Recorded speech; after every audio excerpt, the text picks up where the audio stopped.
একটা ইউসুফ ভিত্তিক সময় এবং দেশের যে প্রতিদান কায়েম হয়েছিল ভিন্নমতকে দমন করার মাধ্যমে আইনাগরের সৃষ্টি হয়েছিল। ভিন্নমতকে দমন করার মাধ্যমে গুণের মাধ্যমে করার অপচেষ্টা চালিয়েছিল। সর্বশেষ 5 আগস্টে গত জুলাই 1 তারিখ থেকে 36 জুলাই 5 আগস্ট পর্যন্ত যে নির্যাতন করা হয়েছিল, সেই ইতিহাসের সকল রেকর্ডকে ভঙ্গ করেছিল। আমরা ফ্যাসিস্ট বিগত স্ট্যালিনের কথা শুনেছি,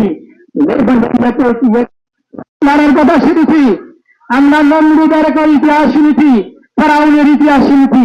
আমার মনে হয় নমরুদ ফেরাউনের এত পৈশাচিক কায়দায় হত্যা করে নাই যে আমাদের দেশের রাষ্ট্রের প্রধানমন্ত্রী যে রক্ষক হিসেবে হাসপাতালে গিয়ে বলেছিল তোমাদের সুচিকিৎসা হবে, কিন্তু ডাক্তারদেরকে পরক্ষণে বলেছিল তাদেরকে চিকিৎসা দেবেন।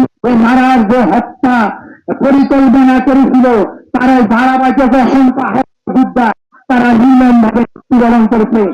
অসংখ্য আহত যোদ্ধা বিনা চিকিৎসায় 32 জুলাই পর্যন্ত তারা নির্মমভাবে মৃত্যুবরণ করেছে।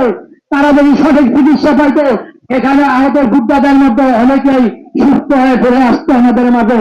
কিন্তু দুঃখের বিষয়, তাদেরকে দীর্ঘদিন চিকিৎসা না করে ইনফেকশন কারণে অসংখ্য লোক আমাদের এই শহীদের বা কাতারকে ভারী করে দিয়েছিল, বড় করে দিয়েছিল।